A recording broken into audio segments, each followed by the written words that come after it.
Hi, everybody. I'm Geraldo Rivera, and we are live and at large. And coming up, one of the world's most resilient conspiracy theories that the moon landing, whose 40th anniversary we are all celebrating this weekend, was actually fake. The theory has gained momentum when NASA admitted that it had lost the original footage of man's first steps on the moon.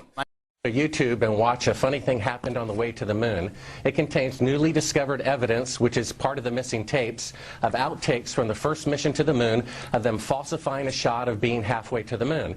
You have to ask yourself, if Lindbergh flew across the Atlantic in 1927, would it be 50 years before anyone of any nation on Earth flew across the Atlantic in an airplane? And that's what we're to believe. If it were so easy to go to the moon 40 years ago, there would be bases there by now, by the United States, Germany, China. Hold on, Bart. So you're saying, and you know, it's an argument that has some resonance, that if the moon landing was possible 40 years ago, why haven't we replicated it very often since the initial landings between 1969 and 1972? Is that your basic point?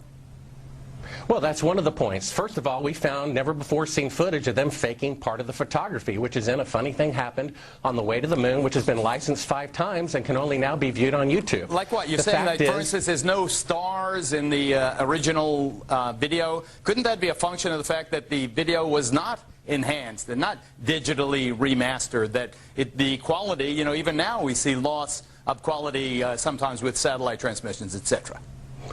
Well, their excuse that there are no pictures of the stars because the iris was closed is true. The fact is they took no pictures of the stars by themselves with an exposure setting perfect for them. They took a jeep to the moon, but they never took a telescope because they weren't there, and they had no way of accurately faking the constellations, and which someday prove to be non-existent. Were they in Hollywood? Where were they?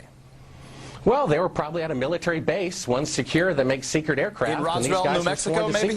It could be. Well, you know, you say you're open-minded. I hope you got a chance to watch the film I'm and the listening. footage. I am absolutely listening. But let me bring in someone to help you. Have you seen the movie? I haven't. I don't go to the movies very often, and that's not the top of my list. No, the DVD of the fake photography. Oh, I haven't. But we'll show everybody whatever we have. Let me bring on someone to assist you. My next guest, Sibrel and Ranen, started out believing the official version of history, which is what I and most people believe. But interestingly enough, but let me interrupt myself, in 1999 when they took a Gallup poll of whether or not Americans felt the moon landing was fake, 6%, only 6% said they thought it was fake.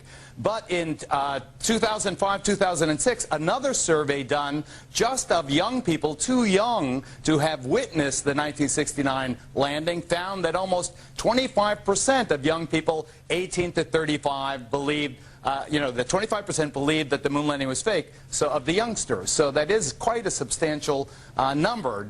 And one of those converts to disbelieving the moon landing is my next guest. When he heard about the erased NASA tapes 5 years ago, he also became suspicious that the United States had engineered what essentially was a gigantic hoax as Cold War propaganda to scare off the Soviets. Here is his confrontation, our poor old pal Buzz, and also more from Bart. Watch. Buzz Aldrin is the second human being to allegedly walk on the moon's surface. Where were you on July 20th, 1969? I was on the surface of the moon. I want you to swear to God on the Bible that you walked on the moon. Okay. If you walked on the moon, we're given the opportunity to swear to God that you walked on the moon. I'm going to give you the opportunity to get the hell knocked out of you if you don't leave me alone. You're talking to the wrong guy. Why don't you talk to the administrator in NASA? We're passengers. We're guys going on a flight. I don't hit people, but you're going to be on the deck unless you get... I'm heading out. I appreciate it. And get the hell out of the clubhouse. Those astronauts are punching dudes. I like that. But anyway, Aaron, you know, tell us why you have changed your mind and now become a skeptic. Sure. Thanks for having me on, Geraldo. I really appreciate it. Well, let me first clarify. I was paid by the state of Ohio in 1999 to spend a year trying to prove we actually landed on the moon. And I was a total believer, Wait, Geraldo, you were paid with taxpayer money from the state of Ohio? The state of Ohio. Yep, the state Who was of the Ohio governor? Another issue, but go ahead, tell us more. Anyway, so I took a year and I traveled across the country, and folks, I've actually posted it on YouTube. It's called Did We Go? And the challenges, Geraldo, everywhere I went, it was just amazing. Moon rocks falling in Antarctica, Neil Armstrong's silence. But I was the first to report, and you played the clip earlier tonight, that all the science data, the telemetry data was missing. Now, Geraldo, for NASA to come out and say that all the tapes were erased, I mean, it's incredible. Geraldo, this isn't just one tape. This is rooms of tape labeled Apollo 11 moon landing. Someone had to physically go and erase it. And it just, you know, I really, in my heart, Geraldo, I want us to go. And I know all your viewers want us to go. But if you watch my film over and over again, and I don't know if you have the clip of me trying to laser range off the moon, but even after I successfully laser ranged off the moon, it turns out the Russians had landed all these unmanned probes on the moon with laser reflectors. The challenges in trying to prove we land the moon are great, and I hope we landed on the moon, but come on, Geraldo. Okay, let me bring us back down to earth, folks. We're also joined in L.A. by Bill Nye, the science guy. Bill's an educator, engineer. We trust him. He contributes to The Skeptic magazine, which might be appropriate for this topic. But Bill, Aaron's right about erasing these tapes. I mean, I don't believe for a second that we faked this thing, but how in the world do you erase the tapes of the most historic event in 2,000 years? I mean, it's not like it was a bar mitzvah. You know what I mean? So let me start with this. What tape are you showing if all of the tapes were erased? Well, they lost them for 5 years. No, they found them in the files, they said, in Australia, and they're enhancing those. I mean, it seems, you know, it gives I can clarify that to the if you skeptics.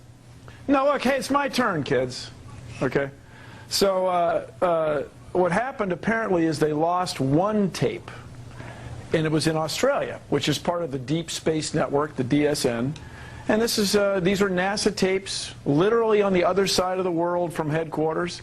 One of them got misplaced. People believe quite reasonably that this tape was especially high quality, and it got lost. Stuff happens. It's 40 years ago. It does not in any way qualify as evidence that NASA faked it. By the way, I watched both of your YouTube videos. I must say, remarkably uncompelling. I got to tell you, hardly any evidence at all there for me that the stuff was faked. Okay, By the quick way, rebuttal if you were from fake it, why would you fake it six more times? Bart Sibrel, you want to quickly rebut? Yeah, well, basically, according to NASA, every single TV tape from every single moon mission is lost. Ask Ron Howard. He's the one who asked for them to be transferred for 70mm projection. Okay, that's and if you watch his movie about the moon landings, 95% of it is reenactments. Aaron. Yes. Final statement. Well, first, let me build the big picture for everybody. Don't build the big picture now. Make your final statement. Okay. You know, it's very challenging to try to prove we landed on the moon, and it shouldn't be challenging. The tape should be there. There should be plenty of evidence. And Bill, you're the one guy on the panel who hasn't swung it or been punched by Buzz Aldrin. You say Buzz and his buddies really went. Absolutely. And the evidence overwhelming. By the way, evidence overwhelming. Absolutely. And the so growing just think about it. skepticism All among the young sailors people. on those. All the sailors on the aircraft carriers who watched the thing come back, the thousands of people who were at Cape Canaveral. Their story is that they were in a transport airplane. They threw the thing out of the transport airplane. It landed. Anyway, I want to thank Bart Sibrel, Aaron Ranen, and, of course, Bill Nye. Coming up with the